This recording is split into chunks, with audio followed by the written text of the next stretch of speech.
Hey traders, Akil Stokes here of Trade Empowered. Welcome once again to this week's live room weekend review video. A little less hectic week for me, so I actually have time to sit down and not rush through this thing. See, I got the camera on. The hair hasn't been cut in a while, but like I said, it's been a busy past 2 weeks. But thank you once again for joining me for this video. This weekend, I want to talk about a few things. First of all, we are now in May, so we've put a close to April. I want to discuss a little bit about how the live room did in April. After that, I'm gonna talk a little bit about technicals versus fundamentals. My take on that, not too deep. That's one of those issues that can go on forever. You know, what came first, the chicken or the egg? So I'm not gonna go too deep and try to convert you over to my opinion, but give you a look at how I was actually, and a lot of the syndicate members and live room traders, and actually a lot of the clients I work with were able to catch a pretty good move, if not two good moves, during that fundamental announcement. And lastly, as always, I'm going to take you through some of the recap sessions from this room's live week sessions. And at the very end, for you guys that may be new, if this is your first time watching this, just going to explain a little bit about where else you can go if you like this video and if you want more free content.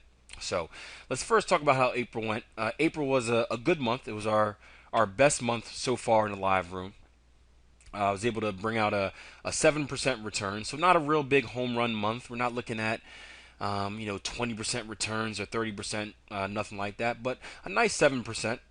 Thus far we've been averaging about 3, so to double that is pretty good. And my philosophy is slow and steady wins the race. Home run months are great if we can get that big month.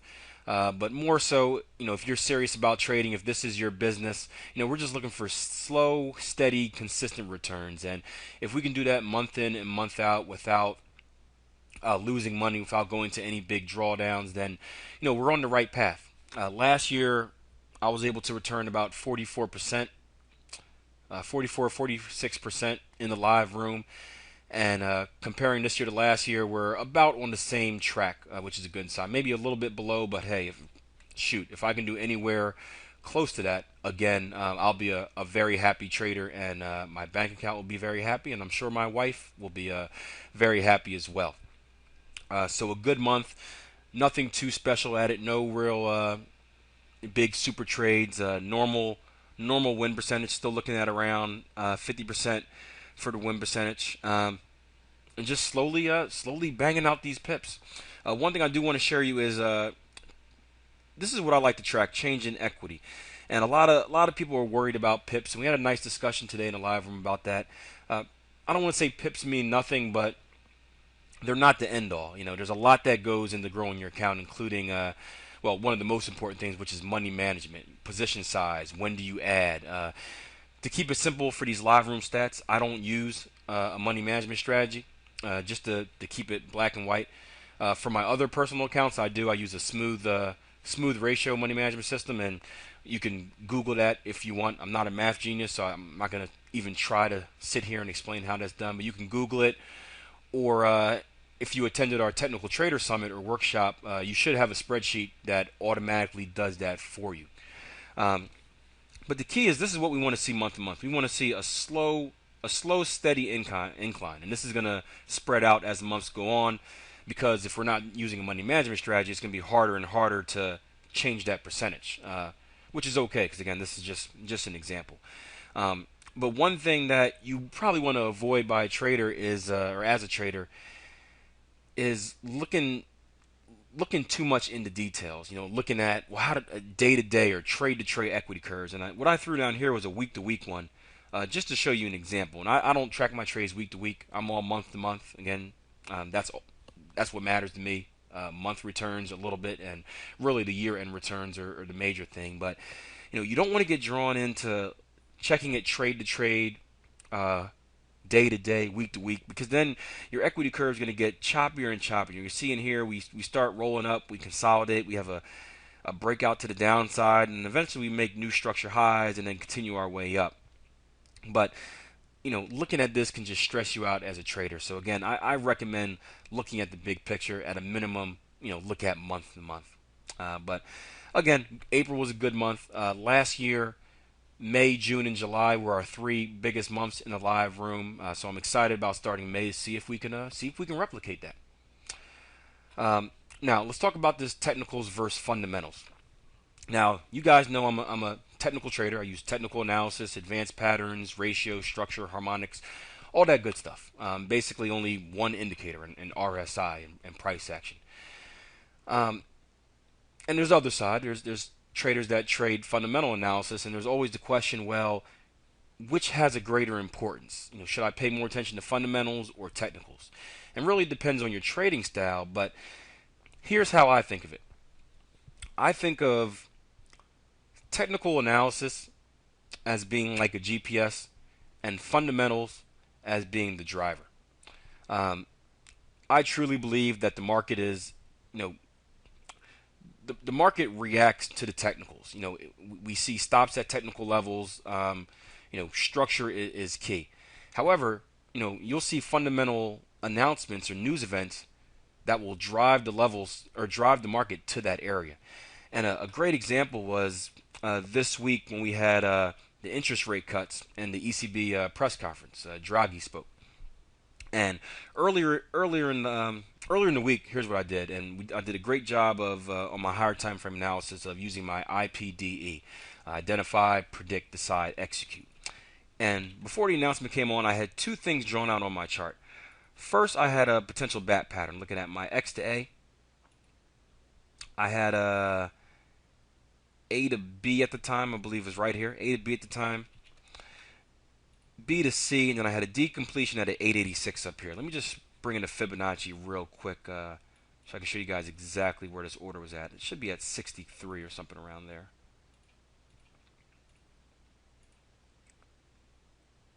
All right, a little lower. 129.58. I'm going to draw a blue line here and dot that up a little bit or dash that up. Throughout the week, as you can see, price action consolidated, and this was I had this predicted in my orders on since Monday. So I was just salvating, just waiting for it to be hit. Again, getting in the market's OODA loop, getting one step ahead of it, so I don't have to rush. As the week went on, the market consolidated, and eventually we had another signal down here. We had a potential cipher pattern. We had an X to A to B, B to C, and a CD completion down here at the 786. Let me just go ahead and make this a different color so it stands out a little bit. So before the news announcement came out, before the ECB press conference and the interest rate cuts, here's what I had. I had orders to buy set down here at this level, at this cipher pattern completion. I had orders to sell, and end stops, of course, set up here at this bat pattern completion. So I can care less what the market did. Whether we push up or whether we push down, I had a way to get involved. And what happened? Well, the interest rate decision came out at 7:15. We spiked right down here to our cipher pattern completion. I'm going to be honest with you guys. I didn't get filled this. I know a lot of traders that did. I got missed by 2 pips. 2 pips I missed out. So I didn't have a chance to benefit from the cipher. But you can see price action hit this cipher right here, this first spike. We spiked all the way up, and then eventually the Draghi began to speak at 8:30. We spiked all the way up, and guess what we hit? We hit our bat pattern, and then pushed all the way back down. Now let me ask you this. Excuse my phone. Let me ask you this. Do you think it's a coincidence that we had 2 advanced patterns on these charts, and in the midst of all this news coming out, that the market was able to push exactly to those 2 spots and then turn around? Could be. But we see this happen time in and time out. So again, this adds value to my belief that fundamentals will push the market. It'll push it up, it'll push it down, whatever it wants to do. However people want to react. They're scared, they're happy, who cares? The point is, where it ends up going to is based off technical analysis. So as a technical trader, we don't have to worry about fundamentals too much, especially on the higher time frames. On day trading, maybe a little bit because you'll see a lot of whipsaw. But on the higher time frames, we don't have to worry about fundamentals, as long as we're secure in our technical analysis. Again, one more time. Market, interest rate cut. Market push down. Cipher pattern completion. Rolled its way back up at when Draghi spoke. Where did it hit? Bat pattern completion. Came back down. 2 profitable trades back to back. right in the middle of all this fundamental jazz. So again, not trying to convert you, not trying to say one is right, one is wrong, but just think about it. Think about it a little bit. But that's just my theory on it. So running a little long already. We'll do this. Let me hit you guys with some flashbacks from this week's live room session, and hold on. When those flashbacks are done, I'm gonna go through, for those of you that may be new, where you can find free content, the rest of my articles, and stuff like that. Of course, if you like what you see.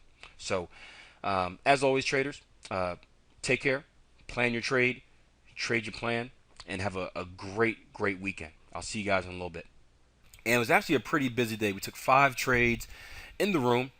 I had a pretty good day. We had three winners, 3 winners and 2 losers. I'm gonna run through them real quick in no particular order. We had a euro yen trade earlier. You can't see it now. We took a bat pattern in here. It was a small Gartley pattern in here that just got blown out the water right away. Took that for a short loss. Came back a little later after the market calmed down and took a structure-based trade right here. You can see the market push its way up into our DSR level, which is a major structure level. We double topped right up here with some RSI divergence. Actually channeled off for quite a bit, and then, well, you can see we've rolled over. I had target ones right here at the 382, which we hit for about, I think, 30 something pips, and now my stops are at break even. Looking for target twos a little lower down at this 618. Will we get there? I'm not sure, but the worst case scenario right now is I get stopped out for break even on the remainder of my position, and I still bagged 30 pips. We had something very similar on pound yen, which we actually entered first. Don't mind this cipher pattern up there. We were projecting something, but same thing. We called out a structure level. We got into the structure level up here. Let's see if I can get a better looking chart for you guys. Came up into a structure level. Basically double topped at the structure level and just rolled off.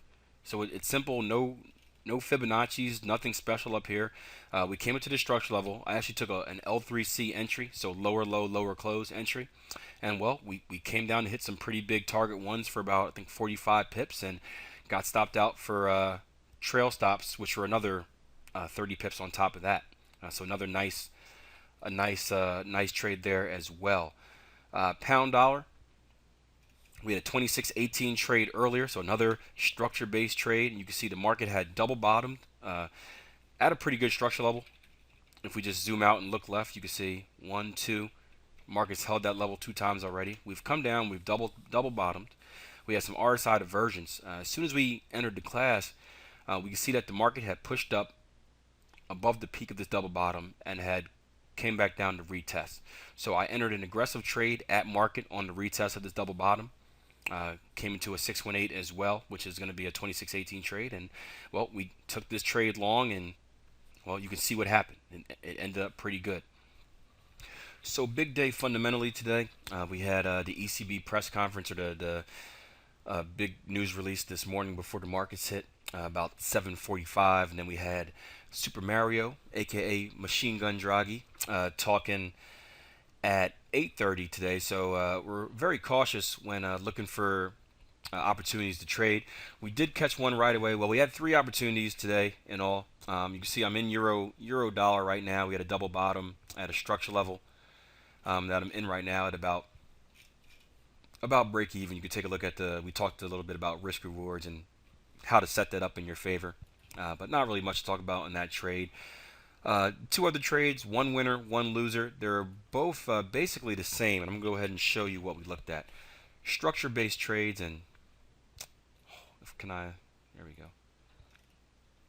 And this is actually a cipher pattern on the higher time frame that I don't know why it's up. There we go. But here's what we took today in the live room. We came in looking at Aussie dollar. And the first thing we want to do is identify the trend. That's why I have my moving averages on here. Just for a quick identifier of which way we're going, but I always want to be sure. So what I'll do is I'll scrunch up my charts, zoom out, and look at the underlying trend. And so we've been pushing up for the last couple days, but here's the level that was really important to me. As soon as we broke this level right here, we became in bearish rotation. Uh, so everything from this point on is bearish. Now, even though we did hit a structural level right here, we're still in a bearish rotation until really we break this mark up here at 102.64. So we're actually 102, probably this mark right here, 103 flat. Anyway, here's what we're looking at. Market came up.